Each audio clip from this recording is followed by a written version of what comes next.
संदेश खाली के गुनहगार शाहजहां शेख के खिलाफ आखिरकार तृणमूल कांग्रेस ने बड़ा एक्शन लिया है। पार्टी ने शाहजहां शेख को 6 साल के लिए निलंबित कर दिया है। टीएमसी सांसद डेरेक ओब्रायन ने प्रेस कॉन्फ्रेंस कर ये जानकारी दी है। तो शाहजहां शेख को अब टीएमसी ने निलंबित किया है। ये देखिए साहब, शाहजहां शेख ऐसे चले आ रहे हैं जैसे किसी दरबार में आए हो। पुलिस की गिरफ्तारी में ये थाने में पहुंचे हैं, कोर्ट में पहुंचे हैं, और इस तरीके की बॉडी लैंग्वेज सुन लेते हैं। All India Trinamool Congress have decided to suspend Sheikh Shah Jahan from the party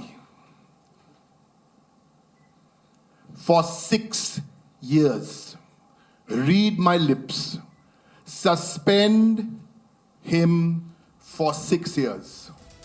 और अब बात शाहजहां शेख की गिरफ्तारी से जुड़ी हुई 3 बड़ी खबरों की। बीते करीब 2 महीने से बंगाल में संदेश खाली को लेकर सियासी तकरार जारी है। आखिरकार 55 दिन के बाद आज बंगाल पुलिस ने टीएमसी नेता शाहजहां शेख को गिरफ्तार किया, जिसके बाद शेख को कोर्ट में पेश किया गया। कोर्ट में पेशी के बाद शाहजहां शेख को 10 दिन की पुलिस हिरासत में भेज दिया गया। वहीं कलकत्ता हाई कोर्ट ने शाहजहां शेख की अंतरिम जमानत याचिका पर जल्द सुनवाई से इनकार कर दिया है। हाई कोर्ट का कहना है कि हमें शाहजहां से कोई सहानुभूति नहीं है। वहीं इस पूरे मामले को लेकर बीजेपी लगातार ममता सरकार पर हमलावर है। नेता शुवेंदु अधिकारी का कहना है कि ममता हटाओ, बंगाल बचाओ। ममता की गुंडा शाहजहां, ममता की पुलिस, ममता की सीआईडी, ममता छोड़ो और बंगाल बचाओ। सीबीआई लाओ, संदेश खाली को जस्टिस न्याय दिलाओ। They want CBI, we want CBI। पुख्ता संदेह के साथ कहा जा सकता है कि शाहजहां शेख महफूज ठिकाने पर ममता सरकार की दामने रहमत में कहीं पर महफूज था, और अब उसे दोबारा हिफाजत देने के लिए, ताकि वह ईडी और सीबीआई के द्वारा गिरफ्तार न किया जा सके, वो पश्चिम बंगाल पुलिस की मेहमान नवाजी में चला गया है। टीएमसी नेता शाहजहां शेख उस दिन से चर्चा में है जब 5 जनवरी को ईडी की टीम पर हमला हुआ था, और इसी मामले में आज शाहजहां की गिरफ्तारी की गई है। वहीं अब बड़ा सवाल ये उठता है कि जब ममता सरकार पर शाहजहां शेख को बचाने के आरोप लग रहे हैं, तो क्या बंगाल पुलिस की रिमांड में सच सामने आ पाएगा? दूसरी ओर सवाल ये भी उठ रहा है कि शाहजहां शेख ईडी के शिकंजे में कब आएगा, क्योंकि शाहजहां के समर्थकों ने ही ईडी की टीम पर हमला किया था जब ईडी की टीम शाहजहां के घर पर रेड करने के लिए पहुंची थी।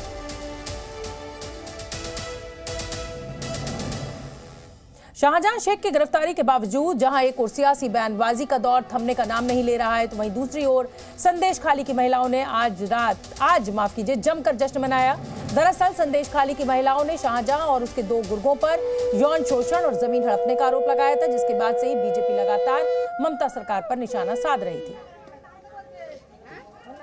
ये 2 तस्वीरें आप देखिए, शिकंजे में शाहजहां शेख और उधर महिलाएं जो हैं वो देखिए बिना होली के ही होली मनाती हुई आपको दिखाई दे रही है। जाहिर सी बात है, जिस तरीके का आतंक शाहजहां शेख ने फैलाया हुआ था इन महिलाओं के बीच में, ये जश्न बनता है। लेकिन 55 दिन लग गए पुलिस को शाहजहां शेख को गिरफ्तार करने में।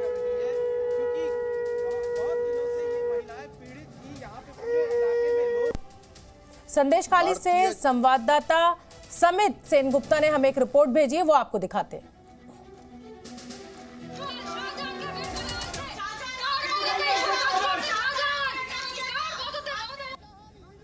हम इस वक्त संदेश खाली में हैं और शाहजहां शेख की गिरफ्तारी के बाद महिलाएं आप देख सकती हैं कि कितना खुश है, और ये शंख बजा के अपनी खुशी जाहिर कर रही है, क्योंकि बहुत दिनों से ये महिलाएं पीड़ित थी। यहाँ पे पूरे इलाके में लोग डरे हुए थे, सहमे हुए थे, और वो यही मांग कर रहे थे कि जल्द से जल्द शाहजहां शेख की गिरफ्तारी हो जाए। और आज जब ये खबर उन्हें मिला तो आप देख सकते हैं कि कैसे पूरे संदेश खाली में गंगा जल छिड़का जा रहा है, और गुलाल के साथ यहाँ पर वो लोग खुशी जाहिर कर रहे हैं। लोग इतने खुश हैं, लेकिन कहीं पे ना कहीं पे एक पुलिस का जो प्रोसेस है, जो लीगल प्रोसेस है, वो जहाँ पर जारी रहेगा। लेकिन ये इन लोगों की एक ही डिमांड थी कि शाहजहां शेख को जल्द से जल्द गिरफ्तार किया जाए। संदेश खाली की महिलाएं ये बता रही है कि खेला हबे, यहाँ पर भी खेला होगा, लेकिन अब शांति आएगी इस जगह पर।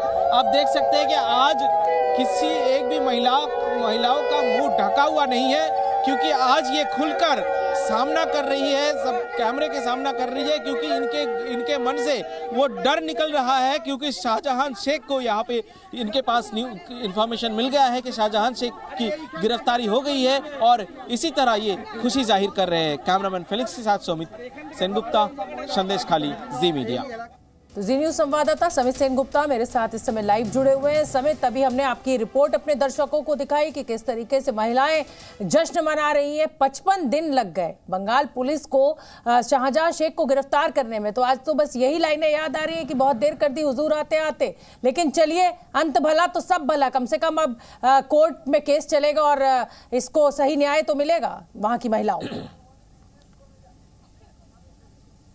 देखिए, महिलाएं काफ़ी डरी हुई थी, यहाँ के लोग डरे हुए थे जब ममता बनर्जी विधानसभा में खड़ी होकर शाहजहां शेख की फेवर में बात की, और उन्होंने कही थी कि शाहजहां शेख को टारगेट करके ईडी यहाँ पर पहुंचे थे उनके घर पे, और उसके बाद से महिलाएं यहाँ पर या फिर स्थानीय लोग यहाँ के वो काफ़ी डर गए थे, क्योंकि जिस शाहजहां शेख के खिलाफ वो सड़क पर उतर के प्रदर्शन कर रहे थे, जो सेंट्रल एजेंसीज आ रही थी या फिर पुलिस के पास जाने से, जब पुलिस की टीम भी गई, महिला टीम, उनके पास जो आरोप दर्ज किया जा रहा था, उसके बाद इसका होगा क्या, शाहजहां शेख का क्या होगा, लोग काफी डरे हुए थे। हमने जो रिपोर्ट दिखाई कि आज वो महिलाएं जो मुंह ढककर, मतलब डर से वो मुंह ढक के आई थी कि अगर मीडिया में उनका फेस आ जाए तो शाहजहां शेख उनके ऊपर अटैक कर सकते हैं, बदला ले सकते हैं, कि क्यों उनके खिलाफ मीडिया के सामने आए। लेकिन आज उनके मन में कोई डर नहीं है। लेकिन ममता बनर्जी एक तरफ, जहां पर ममता बनर्जी शाहजहां शेख की सपोर्ट में बोलती हुई दिखाई दी, वही बीजेपी के तरफ से लगातार बताया जा रहा है कि ये जो अरेस्ट है ये म्यूचुअल अंडरस्टैंडिंग है। शाहजहां शेख को पुलिस कस्टडी में बढ़िया 5 स्टार अकोमोडेशन मिलेगा, उनको मोबाइल भी मिलेगा, ये आरोप है शुभेंदु अधिकारी का। कुल मिलाकर राजनीतिक माहौल जो है वो गहमा गया है। इस बीच जो तृणमूल कांग्रेस के सांसद है ममता बनर्जी के भतीजे, वो लगातार बोलते रहे कि शाहजहां शेख की गिरफ्तारी तब हो सकती है जब कोर्ट वहां पर जो एम्बार्गो लगा के रखा है, स्टे जो लगा के रखा है, वो स्टे उठाएगा। लेकिन 2 दिन पहले ही कोर्ट ने ये पूरी क्लियर कर दिया था कि कोई स्टे गिरफ्तारी पर नहीं लगा है। ईडी या फिर सीबीआई या पुलिस, कोई भी उसे गिरफ्तार कर सकता है। इसके बाद आज फिर से कोर्ट, आज जब गिरफ्तारी हुई, पुलिस ने गिरफ्तार किया, ईडी कोर्ट में जाके बताया कि पुलिस कस्टडी में अगर रहेगा, पुलिस के हाथ में केस रहेगा तो एविडेंस डिस्ट्रॉय हो सकता है, तो ये केस सीबीआई को दिया जाए। तो मामला अभी थमा नहीं, आगे और भी कानूनी कार्रवाई होना बाकी है। बिल्कुल, बहुत बहुत धन्यवाद समित आपका इस पूरे अपडेट के लिए, इस पूरी जानकारी के लिए। शाहजहां शेख के मामले में बीजेपी किसी भी कीमत पर ममता सरकार को रियायत देने के मूड में नजर नहीं आ रही है, और यही वजह है कि देश भर के बीजेपी के बड़े नेता लगातार इस मुद्दे को उठा रहे हैं। केंद्रीय मंत्री गिरिराज सिंह और छत्तीसगढ़ के मुख्यमंत्री विष्णुदेव साय ने ममता सरकार पर हमला बोला है, सुनिए आप। भारतीय जनता पार्टी के दबाव में आके ममता बनर्जी नाम है, लेकिन ऐसा निर्मोही महिला मुख्यमंत्री मैंने नहीं देखा। उतना बड़ा अत्याचारी, बलात्कारी, महिलाओं के साथ उत्पीड़न करने वाला, उसको ममता बनर्जी बचा के रखे, इसलिए कि वो मुसलमान था, मुसलमानों का वोट इनको चाहिए। ये देश का दुर्भाग्य है, महिला के नाम पर कलंक है। वेस्ट बंगाल में जो घटना घटित हुई है, वहाँ महिलाओं के साथ, अनुसूचित जनजाति के लोगों के साथ उस घटना की जितनी निंदा की जाए कम है। और हमने छत्तीसगढ़ के सीएम के नाते वहाँ के सीएम को चिट्ठी लिखा है, और इसकी सूक्ष्म मतलब जांच होनी चाहिए और न्याय मिलना चाहिए, और दोषीदार लोगों के ऊपर सख्त से सख्त कार्रवाई होनी चाहिए। तो पूरी कोशिश किसी भी तरीके से जो सजा जिनको मिलनी है उनको तो सजा मिले, लेकिन साथ ही साथ चाहे टीएमसी हो और चाहे बीजेपी, ध्रुवीकरण की कोशिश अपने अपने तरीके से जारी है। और अब लोकसभा का चुनाव है तो जाहिर सी बात है कि वोटों का फायदा हर पार्टी देख रही है।